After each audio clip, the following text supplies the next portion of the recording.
স্বার্থ ছাড়া প্রবাসীদের খবর কেউ নেই না। যখন টাকার দরকার পড়ে তখন এই প্রবাসীদের খবর নেই। প্রবাসে জীবন সুখের নয় মা, জানো মাটির কবর। স্বার্থ ছাড়া কেউ কোনোদিন নেয়নি আমার খবর।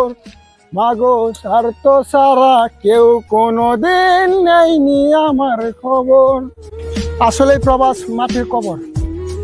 এখানে মানুষ জীবিত থাকে, স্বার্থ ছাড়া কেউ কোনোদিন খোঁজ খবর নেবেন। যখনই টাকা পয়সার দরকার হবে কল দিব। আপনি যদি প্রবাসে থাকেন আর যদি দেখেন আপনার অনেক সম্পর্কিত একটা মানুষ অনেক দিন পরে কল দিছে, তাহলে বুঝবেন কোনো না কোনো স্বার্থের জন্য কল দিছে। স্বার্থ ছাড়া প্রবাসীদের খবর কেউ নেই না।